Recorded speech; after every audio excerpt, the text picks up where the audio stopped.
speaker, and trainer through the John Maxwell team, and a certified behavior consultant through the Personality Insights. As a result of her business coaching, clients master their prices, maximize their time, and get clarity on their message. As a result of her leadership training, leaders empower others to create a culture for growth and increased productivity. Carmela Williams is most passionate about her ministry and family. She has been married to Troy Williams for 20 years. Give it up for 20 years, guys. That's a long time. That's a commitment. That's hard. With 7 children and 14 grandchildren. To God be the glory. It is my pleasure to present to you our 2024 Commencement Keynote speaker, Ms. Carmela Williams.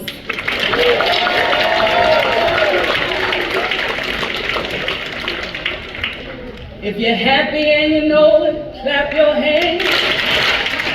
If you're happy and you know it, clap your hands. If you're happy and you know it, then you really ought to show it.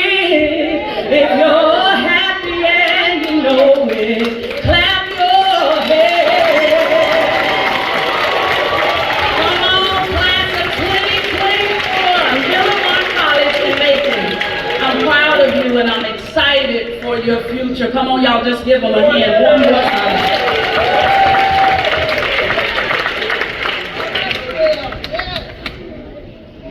Thank you for the opportunity to encourage you on tonight. First, I want to say thank you to Mr. Jonathan Martin, the Executive Director.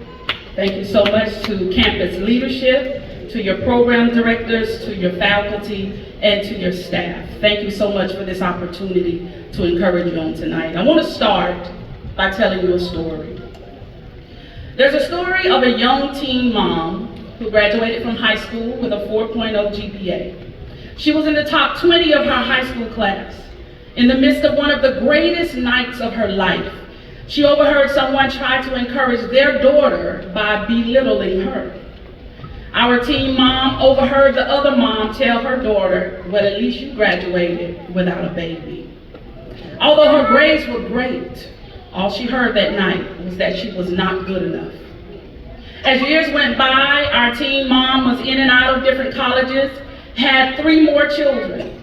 She found herself at Southeastern Technical College. With permission, she took an overload of classes during the day, worked in the library at night, which allowed her to complete her homework before returning home to be a mom. She graduated from this college, not only as an honor graduate, but as student body president, the star student that year with the Georgia Occupational Award of Leadership, and was placed in a career at the Board of Education where she served for over 10 years. Yeah. She's also a community leader and now a full-time entrepreneur.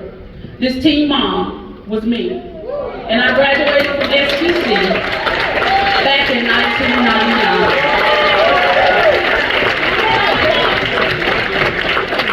I got so much to thank God for, so many wonderful blessings, and so many open doors, a brand new mercy, along with each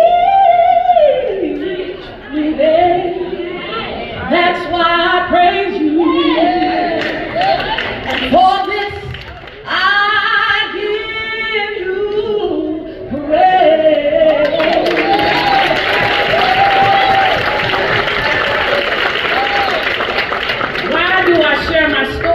From this perspective is because I had to fight through my own limiting beliefs to build the life that I now have. And it all started at a technical college. God has been good to me. I'm going to ask you the same questions that I had to ask myself.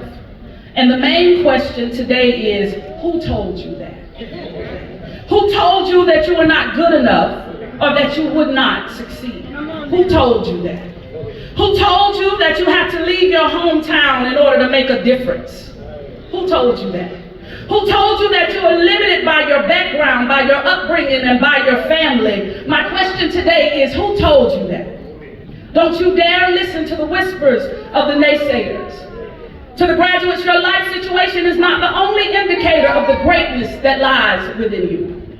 For some of you, you work 2 jobs in addition to preparing for this day, but you earned your place here tonight. Some of you studied in between crying babies, losing loved ones, failing relationships, or a hard home life, but you earned your place here tonight. Some of you were the first in your family to finish school, so you had to push past those who thought you was trying to be better than everybody else. But amidst of the negativity and the lack of support, you earned your place here tonight. Another question is, who told you that you was trying to do too much? You see, success is never about the time in the day, but it's about your priorities. And you made you a priority. And now you can see the fruit of it. You earned your place here tonight. Let me tell you another story. My grandson was in an ATV accident 27 days ago. A 6-seater side by side that he was on weighed approximately 1,600 pounds. My grandson weighs 60 pounds. It rolled over on him. It initially messed up his lungs. It left fluid around his heart. It cracked 4 ribs, 4 spinal flaps. He had spine damage that consists of his second vertebrae down to his thoracic bone, his C2, his C3, his C4, all damaged. Spinal fluid leak, torn nerve in his right arm. He was broken from his neck to his waist. Every doctor that came in the room said, we've never seen a child his size in this type of accident to live and to not have brain damage. I stand here tonight and tell you that my grandson passed me on the interstate as I was coming to Macon. He was going home after being released from an inpatient facility in Atlanta. Less than 48 hours after the accident, he was trying to walk. The doctor said, we've never seen anybody that experienced this level of trauma and not be paralyzed. But SJ was trying to walk. Come on now. They gave him a walker, and he would forget that he was struggling with his balance, and he would let go of the walker and turn around and just walk off. If he dropped something off the bed, he would jump down and try to get it, and we was running, trying to keep him safe. But let me tell you why he was moving, because he didn't realize that there was limitations on him. I'm talking to you, graduates. SJ is right-handed. His right shoulder hasn't completely woken up yet. The nerve was torn in it. So he can move his arm from his elbow to his hand. And at one point, nothing in that hand was working. And he would say, look, Grandma, I can move my hand. Look, Grandma, I can move my arm. So his elbow hasn't messed up yet. But let me tell you something about SJ. His name is Shamar Thomas. But he wants to be a basketball player. So at 5, he's already changed his name to Shamar James. So they have incorporated basketball in his physical therapy every day. And so every day in physical therapy, he's using his left hand, making 100 shots a day at 5. And why is he able to do that? Because nobody told him that if you are right-handed and your right arm don't work, that you're not supposed to be able to use your left hand. I'm talking to you. What does this have to do with you graduating class of 2024? Some would say that SJ was doing too much. But it's because he didn't listen to the limitations. He didn't listen to the fears of those around him that he has made such a miraculous recovery. I want you to do too much too. I want you to try something new. I want you to go beyond what anybody thought you were capable of. I want you to apply for the job. I want you to return to college and continue your education. I want you to open that business. I want you to do too much. I want you to be extra. Look at your neighbor and say, this is my extra season.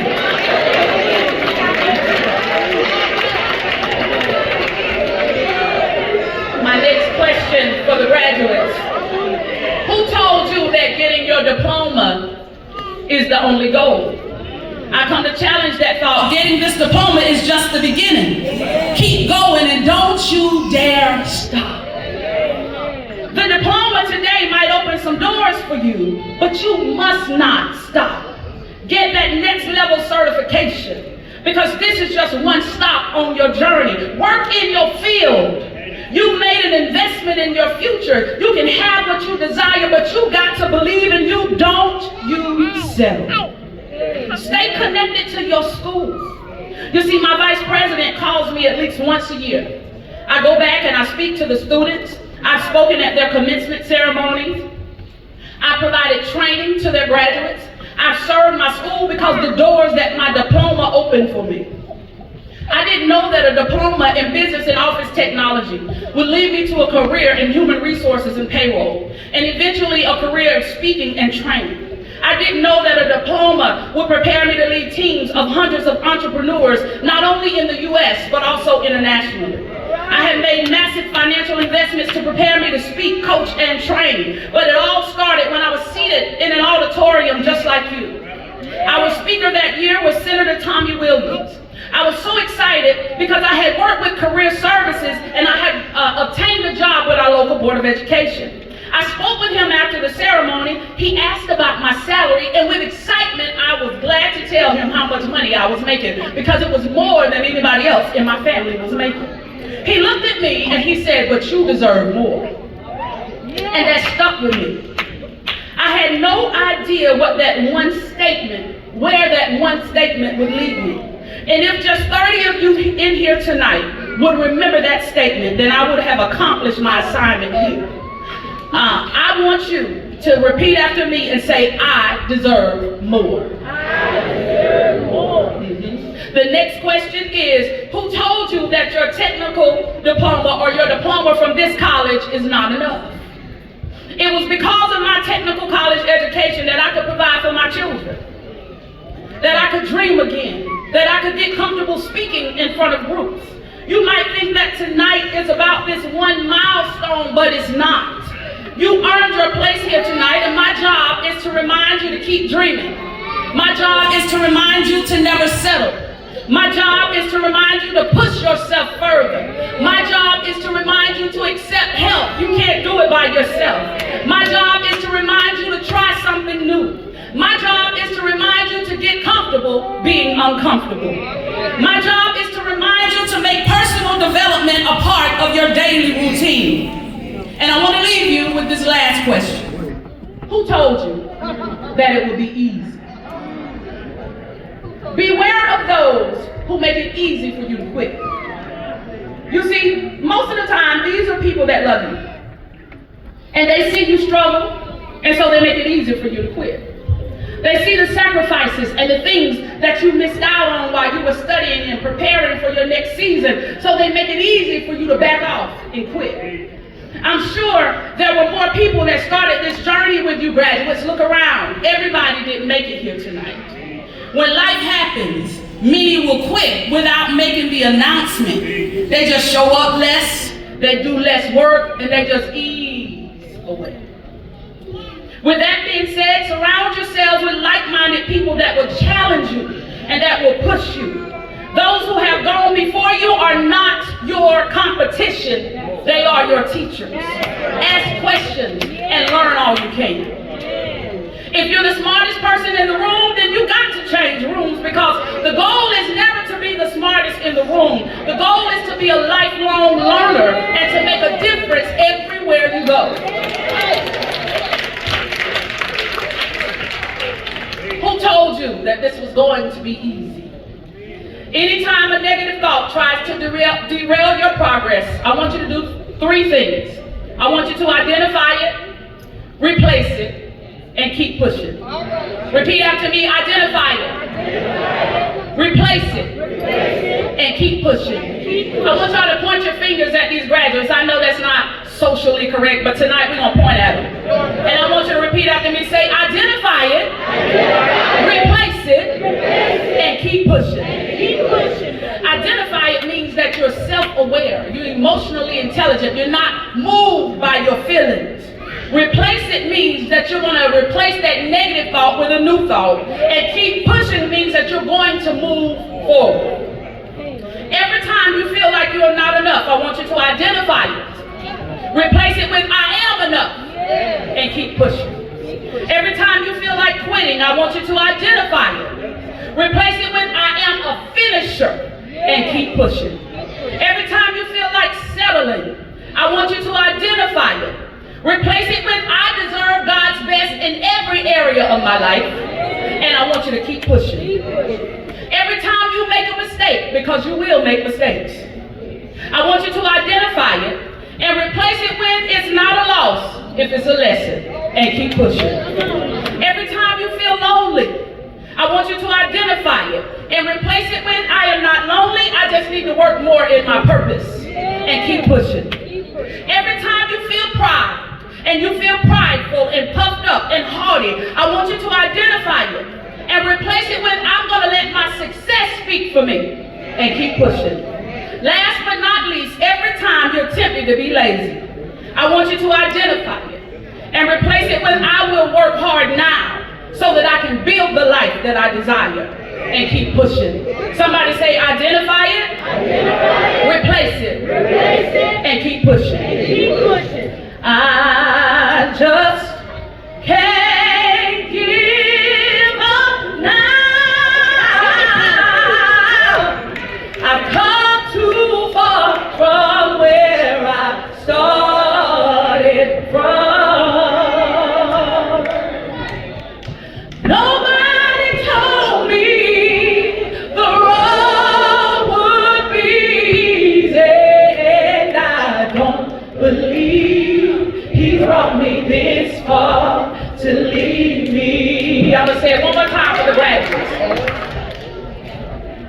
I just can't give up now.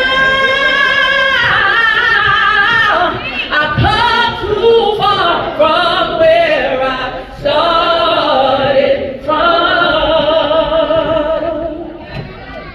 Nobody told me the road would be easy, and I don't believe He brought me this far.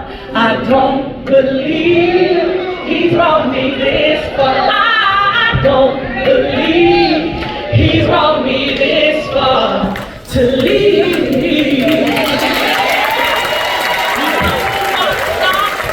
Don't you dare settle class in 2024. Every time you start to push back, I want you to hear my voice in your ear saying, who told you that? You can be everything that you want to be. It won't be easy, but I promise you it'll be worth it. Thank you.